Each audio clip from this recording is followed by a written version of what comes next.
नमस्कार दोस्तों, स्वागत है आपके अपने YouTube चैनल एडे अड्डा में। दोस्तों, इस वीडियो में हम लेकर के आए हैं इतिहास के टॉप 50 महत्वपूर्ण प्रश्न जो BPSC TRE 4, Bihar SSC, Bihar दरोगा, Bihar police, SSC GD, SSC CGL, CHSL, MTS, railway NTPC, group D और अन्य सभी प्रतियोगी परीक्षाओं के लिए बेहद उपयोगी है। तो चलिए दोस्तों स्टार्ट करते हैं। आज का पहला प्रश्न है, शिवाजी कब और कहाँ पैदा हुए थे। शिवाजी के बारे में दिया है कि ये कब और कहाँ पैदा हुए थे। तो इसका राइट ऑप्शन होगा शिवाजी पैदा हुए थे 1627 ईस्वी में शिवनेर नामक स्थान पर। नाना साहब के नाम से कौन प्रसिद्ध थे। नाना साहब के नाम से जो है इसमें कौन प्रसिद्ध थे। तो नाना साहब के नाम से प्रसिद्ध थे आपको बालाजी बाजीराव। बालाजी बाजीराव जो है नाना साहब के नाम से प्रसिद्ध थे। नेक्स्ट क्वेश्चन है, कबीर किस धार्मिक नेता का शिष्य था। कबीर जो है किस धार्मिक नेता का शिष्य था, जो कि बहुत ही फेमस है। ये कबीर के बारे में पूछा जाता है बराबर क्वेश्चन। तो ये रामानंद का जो है शिष्य था। कबीर जो है रामानंद का शिष्य था। सिख के दूसरे गुरु कौन थे। सिख के जो है दूसरे गुरु कौन थे। सिख के दूसरे गुरु थे गुरु अंगद। गुरु अंगद जो है सिख के दूसरे गुरु थे। नेक्स्ट क्वेश्चन है, तमिलनाडु का प्रसिद्ध चिदम्बरम मंदिर समर्पित है। चिदम्बरम मंदिर जो है किसको समर्पित है। तमिलनाडु में जो प्रसिद्ध चिदम्बरम मंदिर है ये किसको समर्पित है। तो इसका राइट ऑप्शन होगा ऑप्शन नंबर बी, ये नटराज को समर्पित है। तमिलनाडु का जो प्रसिद्ध चिदम्बरम मंदिर है ये नटराज को समर्पित है। लॉर्ड वेलेस्ली के साथ संधि पर हस्ताक्षर करने वाला निजाम कौन था। लॉर्ड वेलेस्ली के साथ संधि पर हस्ताक्षर करने वाला निजाम कौन था। इस निजाम के बारे में पूछा जा रहा है कि कौन निजाम था। इसका राइट ऑप्शन होगा option number B, Nizam Ali था। लॉर्ड वेलेस्ली के साथ जो हस्ताक्षर किया था, संधि किया था, संधि पर हस्ताक्षर किया था वो था निजाम अली। विधवा विवाह कानून किसने पास किया था। विधवा विवाह कानून जो है किसने पास किया था। तो इसका राइट ऑप्शन होगा विधवा विवाह कानून जो है लॉर्ड कैनिंग के द्वारा पास किया गया था। नेक्स्ट क्वेश्चन है, ब्रिटिश इंडियन आर्मी में चर्बी वाले कारतूस वाले नए एनफील्ड राइफल कब आई थी। ब्रिटिश इंडियन आर्मी में जो है चर्बी वाले कारतूसों वाली जो है नई एनफील्ड आई थी, जिसके कारण जो है 1857 का क्रांति हुआ था। तो ये कब आया था, इसका डेट पूछा जा रहा है कि ये कब आया था। तो इसका राइट ऑप्शन हो जाएगा जनवरी 1857 में ये आया था। नेक्स्ट क्वेश्चन है, the Indian war and peace independence 1857 नामक किताब किस लेखक कौन लेखक थे। इसके कौन लेखक थे। The Indian war of independence 1857 नामक किताब के लेखक कौन थे। बहुत अच्छा प्रश्न है ये प्रश्न। वैसे तो सारा प्रश्न इससे पूछा हुआ प्रश्न है, प्रीवियस ईयर का सारा प्रश्न है, किसी न किसी एग्जामों में ये सारा प्रश्न पूछा हुआ प्रश्न है। इसका राइट ऑप्शन होगा option number B, V D. Savarkar. V D. Savarkar ये बीपीएससी शिक्षक भर्ती में भी प्रश्न पूछा हुआ है। भारतीय सुधार संघ की स्थापना 1870 में किसने किया था। भारतीय सुधार संघ की स्थापना 1857 में किसने किया था। तो इसका राइट ऑप्शन होगा केशव चंद्र सेन के द्वारा किया गया था। भारतीय सुधार संघ की स्थापना केशव चंद्र सेन के द्वारा किया गया था। नेक्स्ट क्वेश्चन है, मंगल पांडे जिसने अकेले 29 मार्च 1857 को अंग्रेजों के खिलाफ बगावत की थी, किस ब्रिटिश इंडियन सेना से संबंधित था। कौन सा ब्रिटिश इंडियन सेना से ये संबंधित था मंगल पांडे। तो इसका राइट ऑप्शन होगा option number B. Option number B, ये बैरकपुर में स्थित 34वीं नेटिव इन्फेंट्री से ये संबंधित था। बैरकपुर में स्थित 34वीं नेटिव इन्फेंट्री से ये संबंधित था। नेक्स्ट क्वेश्चन है, 1857 की क्रांति के समय गवर्नर जनरल कौन था। 1857 की जो क्रांति हुआ था उस समय गवर्नर जनरल कौन था। तो इसका राइट ऑप्शन होगा लॉर्ड कैनिंग के समय में जो है 1857 की क्रांति हुआ था। अखिल भारतीय किसान सभा के पहले अधिवेशन के अध्यक्ष कौन थे। अखिल भारतीय किसान सभा हुआ था, उसका पहले अधिवेशन का अध्यक्ष कौन था। तो इसका राइट ऑप्शन होगा स्वामी सहजानंद पहले अधिवेशन का अध्यक्ष था। सिंधु घाटी सभ्यता की विकसित अवस्था में निम्नलिखित में से किस स्थल से घरों में कुओं के अवशेष मिला है। विकसित अवस्था में, तो इसका राइट ऑप्शन होगा ऑप्शन नंबर ए, ये हड़प्पा से मिला है। सिंधु घाटी सभ्यता की विकसित अवस्था में जो है स्थल जो किस स्थल से घरों में कुएं के अवशेष मिले हैं, तो ये हड़प्पा से मिला है। नेक्स्ट क्वेश्चन है, अकबर ने सर्वप्रथम वैवाहिक संबंध राजपूतों के जिस गृह से स्थापित किए थे वो था, वो किससे जो है सबसे पहली बार वैवाहिक संबंध अकबर ने स्थापित किया था। ये बीपीएससी टीआरई में भी प्रश्न अलग तरीका से थोड़ा पूछा गया था, लेकिन ये प्रश्न नहीं पूछा गया था। इसका राइट ऑप्शन होगा ये कछवाहों के साथ किया था। अकबर ने सर्वप्रथम वैवाहिक संबंध किसके साथ किया था, कछवाहों के साथ किया था। ये पूछा गया था जगह का नाम किस राजाओं के साथ, ये जयपुर के राजा था। बीपीएससी टीआरई में जो पूछा गया था प्रश्न। औरंगजेब ने दक्षिण में जिन दो राज्यों को विजय किया था वह कौन थे? औरंगजेब ने दक्षिण में दो राज्यों पर विजय किया था, वह कौन कौन राज था? तो इसका राइट ऑप्शन होगा ऑप्शन नंबर सी, बीजापुर और गोलकुंडा पे विजय प्राप्त किया था औरंगजेब ने। नेक्स्ट क्वेश्चन है, दिल्ली से दौलताबाद राजधानी के स्थानांतरण का आदेश दिया था किसने? दिल्ली से जो दौलताबाद राजधानी ले गया था, ये किसने ले गया था दिल्ली से दौलताबाद? इसका राइट ऑप्शन होगा सुल्तान मोहम्मद बिन तुगलक ले गया था दिल्ली से दौलताबाद। नेक्स्ट क्वेश्चन है, हंटर कमीशन की रिपोर्ट में विकास पर विशेष जोर दिया गया था, किस विकास पे जो है विशेष जोर दिया गया था हंटर कमीशन की रिपोर्ट पर? इसका राइट ऑप्शन ऑप्शन सी, प्राथमिक शिक्षा को जो है दिया गया था, विशेष जोर प्राथमिक शिक्षा पर दिया गया था। आगरा शहर की स्थापना किसने किया था? आगरा शहर की स्थापना किसने किया था? आगरा शहर की स्थापना सिकंदर लोदी के द्वारा किया गया था।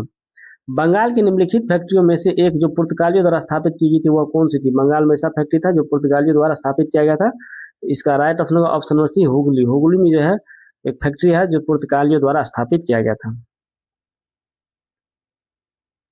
नेक्स्ट क्वेश्चन है, त्रिरत्न सिद्धांत। त्रिरत्न सिद्धांत सम्यक दर्शन, सम्यक ज्ञान, सम्यक आचरण, जिस धर्म की महिमा है वह कौन सा धर्म है जिसमें कहा जाता है कि सम्यक दर्शन, सम्यक ज्ञान और सम्यक आचरण? इसका राइट ऑप्शन ये जैन धर्म का, ये जैन धर्म का जो है त्रिरत्न सिद्धांत है, सम्यक सम्यक दर्शन, सम्यक ज्ञान और सम्यक आचरण। भारत में द्वैत शासन प्रारंभ किया गया था, भारत में द्वैत शासन जो है प्रारंभ किया गया था, इसका राइट ऑप्शन होगा option number A, governments of India act 1935 के द्वारा जो है भारत में द्वैत शासन प्रारंभ किया गया था, गवर्नमेंट्स ऑफ इंडिया एक्ट 1935 से। नेक्स्ट क्वेश्चन है, पूना पैक्ट पर हस्ताक्षर किए थे, पूना पैक्ट पर हस्ताक्षर किया था, कौन कौन पूना पैक्ट पर हस्ताक्षर किया था? ये गांधी जी और अंबेडकर ने, गांधी जी और अंबेडकर ने जो है पूना पैक्ट पर हस्ताक्षर किया था। नेक्स्ट क्वेश्चन है, निम्नलिखित में से किसने सल्तनत काल में प्रचलित डाक व्यवस्था का विस्तृत विवरण किया? डाक व्यवस्था का विस्तृत विवरण सल्तनत काल में किसने किया है? तो इसका राइट ऑप्शन हो जाएगा ऑप्शन नंबर डी, जियाउद्दीन बर्नी ने किया है। सल्तनत काल में प्रचलित डाक व्यवस्था का विस्तृत विवरण किसने किया है? तो जियाउद्दीन बर्नी के द्वारा किया गया है। नेक्स्ट क्वेश्चन है, गांधी जी ने अपना प्रथम सत्याग्रह आरंभ किया था कहाँ पे? गांधी जी ने अपना प्रथम सत्याग्रह कहाँ आरंभ किया था? तो ये क्या था, मजदूरों को कम मजदूरी दिए जाने के विरोध में, सबसे पहली बार सत्याग्रह आरंभ किया था मजदूरों को कम मजदूरी दिए जाने के विरोध में। नेक्स्ट क्वेश्चन है, निम्नलिखित में से किसने असहयोग आंदोलन के दौरान विदेशी कपड़ों को जलाया जाना एक निष्ठुर बर्बादी बताया था? किसने बताया था कि विदेशी कपड़ों को जलाया जाना एक निष्ठुर बर्बादी है? तो इसका राइट ऑप्शन होगा ऑप्शन नंबर डी, ये रविन्द्रनाथ टैगोर के द्वारा कहा गया था कि विदेशी कपड़ों को जलाना क्या है, एक निष्ठुर बर्बादी है। नेक्स्ट क्वेश्चन है, शिवाजी शिवाजी मुगलों की कैद से भागने के समय कौन से नगर में कैद थे? शिवाजी जो है मुगल की कैद से भागने के समय कौन से नगर में शिवाजी कैद था? तो इसका राइट ऑप्शन होगा ऑप्शन बी, ये आगरा में कैद था, आगरा से ही इसने भागा था। नेक्स्ट क्वेश्चन है, बक्सर के युद्ध के समय दिल्ली का शासक कौन था? बक्सर का जिस समय युद्ध हुआ था उसमें दिल्ली का शासक कौन था? तो इसका राइट ऑप्शन होगा शाह आलम द्वितीय था, शाह आलम द्वितीय के समय में ही बक्सर का युद्ध हुआ था। नेक्स्ट क्वेश्चन है, सिंधु घाटी सभ्यता की खोज निकालने में जिन दो भारतीयों का नाम जुड़ा हुआ है, सिंधु घाटी सभ्यता खोज किसने निकाला था? उन दो भारतीयों का नाम जुड़ा है, वो कौन सा है? इसका राइट ऑप्शन होगा ऑप्शन नंबर ए, राखल दास बनर्जी और दयाराम साहनी, राखल दास बनर्जी और दयाराम साहनी। नेक्स्ट क्वेश्चन है, मुगल शासन में मुहतसिब था, मुहतसिब कौन था? मुगल शासक में मुहतसिब कौन था? तो मुहतसिब था लोक आचरण अधिकारी को मुहतसिब कहा जाता, लोक आचरण अधिकारी को मुगल काल में मुहतसिब कहा जाता था। राजा राम मोहन राय द्वारा ब्रह्म समाज की स्थापना की गई थी, राजा राम मोहन राय द्वारा ब्रह्म समाज की स्थापना कब किया गया था? इसका राइट ऑप्शन होगा 1828 ईस्वी में किया गया था, 1828 ईस्वी में जो है राजा राम मोहन राय द्वारा ब्रह्म समाज की स्थापना किया गया था। अनुशीलन समिति थी, अनुशीलन समिति क्या थी? अनुशीलन समिति के बारे में पूछा जा रहा है कि ये क्या थी? एक क्रांतिकारी, अनुशीलन समिति एक क्रांतिकारी संगठन थी, अनुशीलन कमेटी एक क्रांतिकारी संगठन थी। नेक्स्ट क्वेश्चन है, महात्मा बुद्ध ने अपना पहला धर्मचक्र परिवर्तन किस स्थान पर दिया था? धर्मचक्र परिवर्तन किस स्थान पर दिया था? तो इसका राइट ऑप्शन होगा ये सारनाथ में दिया था, ऑप्शन नंबर बी सारनाथ में। नंद वंश के पश्चात मगध पर किस राजवंश ने शासन किया? नंद वंश के पश्चात मगध पर किस वंश ने शासन किया? तो ये मौर्य वंश ने शासन किया। मौर्य काल में शिक्षा का सर्वाधिक प्रसिद्ध केंद्र कौन था? मौर्य काल में शिक्षा का सर्वाधिक प्रसिद्ध केंद्र कौन था? तो तक्षशिला था, मौर्य काल में शिक्षा का सर्वाधिक प्रसिद्ध केंद्र तक्षशिला था। देवबंद के उस विद्वान का नाम बताइए जिन्होंने स्वतंत्रता आंदोलन में महत्वपूर्ण भूमिका निभाई थी। देवबंद का जो विद्वान था जिसने स्वतंत्रता आंदोलन में महत्वपूर्ण भूमिका निभाया था वो कौन था? ये था अबुल कलाम आजाद। अबुल कलाम आजाद। नेक्स्ट क्वेश्चन है अमृत बाजार पत्रिका की स्थापना किसने किया था? अमृत बाजार पत्रिका की स्थापना किसने किया था? तो अमृत बाजार पत्रिका की स्थापना किया था शिशिर कुमार घोष ने। शिशिर कुमार घोष ने। अंग्रेजी शासनकाल में भारत का कौन सा क्षेत्र अफीम उत्पादन हेतु प्रसिद्ध था? अंग्रेजी शासनकाल में कौन सा क्षेत्र था जो अफीम उत्पादन के लिए प्रसिद्ध था? तो इसका राइट ऑप्शन होगा ऑप्शन नंबर ये बिहार था। बिहार जो अंग्रेजी शासनकाल में अफीम उत्पादन के लिए प्रसिद्ध था। नेक्स्ट क्वेश्चन है निष्क्रिय विरोध के सिद्धांत का प्रतिपादन किसने किया था? निष्क्रिय विरोध के सिद्धांत का प्रतिपादन किसके द्वारा किया गया था? तो इसका राइट ऑप्शन हो जाएगा ऑप्शन नंबर डी, ये अरविंद घोष के द्वारा किया गया था। नेक्स्ट क्वेश्चन है दिल्ली में कौन सा ऐतिहासिक स्मारक भारतीय तथा फारसी वास्तुकला शैली का उदाहरण है? कौन सा ऐसा स्थल है जो भारतीय और फारसी कला का एक उदाहरण है? इसका राइट ऑप्शन होगा option number C. Option number C, ये हुमायूं का मकबरा। हुमायूं का मकबरा है, ये हुमायूं के मकबरा है। किस हड़प्पा संस्कृति स्थल से खुदाई में घोड़े की अस्थियां प्राप्त हुई है? किस हड़प्पा संस्कृति स्थल से जो है घोड़ा का अस्थियां मिला है? घोड़ा का अस्थियां के बारे में भी पूछा जाता है। तो घोड़ा का अस्थियां कहाँ से मिला है? तो ये मिला है सुरकोटदा या शरणकोटदा। सुरकोटदा भी कहा जाता है, शरणकोटदा भी इसको कहा जाता है। दांडी मार्च कहाँ से प्रारंभ हुआ था? दांडी मार्च कहाँ से प्रारंभ हुआ था? तो ये अहमदाबाद से प्रारंभ हुआ था। दांडी मार्च अहमदाबाद से प्रारंभ हुआ था और कहाँ तक गया था आप लोग ये कमेंट करके बताएं। नेक्स्ट क्वेश्चन है किस वंश के शासकों ने छत्रप प्रणाली का प्रयोग किया था? कौन वंश का शासक था जिसने छत्रप प्रणाली का प्रयोग किया था? छत्रप प्रणाली का प्रयोग किसने किया था?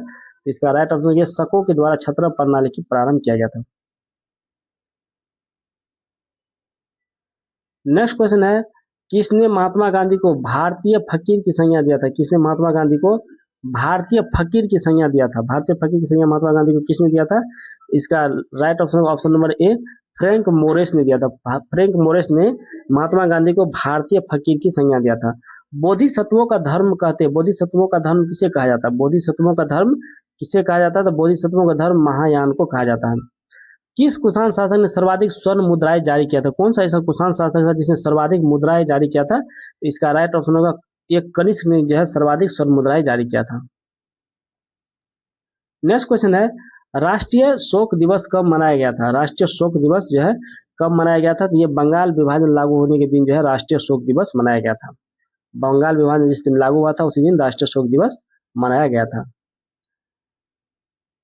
History of the Indian mutiny नामक पुस्तक निम्नलिखित में से किसने लिखा था? History of the Indian mutiny नामक पुस्तक किसने लिखा था? इसका राइट ऑप्शन होगा ऑप्शन नंबर सी, ये लिखा था जी मेल्सन ने। जी मेल्सन के द्वारा लिखा गया था history of the Indian mutiny. Next question है भारतीय इतिहास में हिजरी सन निम्नलिखित में से किससे संबंधित है? हिजरी सन जो है किससे संबंधित है? इसका राइट ऑप्शन होगा ऑप्शन सी, हजरत मोहम्मद का मक्का से मदीना पलायन को जो है हिजरी संवत के नाम से जाना जाता है। मक्का से मदीना का जो पलायन किया था उसी को हिजरी संवत कहा जाता है। नेक्स्ट क्वेश्चन है ब्रिटिश सरकार ने महात्मा गांधी को जो उपाधि दी थी जिसे उन्होंने असहयोग आंदोलन में वापस कर दिया था, वह कौन सा उपाधि था? किस उपाधि को महात्मा गांधी ने वापस कर दिया था? इसका राइट ऑप्शन होगा ऑप्शन नंबर बी, ये केसरी हिंद की उपाधि को महात्मा गांधी ने वापस कर दिया था। तो आज का वीडियो कैसा लगा लाइक कमेंट करके बताइए। यदि आप इस चैनल पर नए हैं तो चैनल को सब्सक्राइब कर लें, वीडियो को अधिक से अधिक दोस्तों को शेयर करें। मिलेंगे नेक्स्ट वीडियो में। Thanks for watching.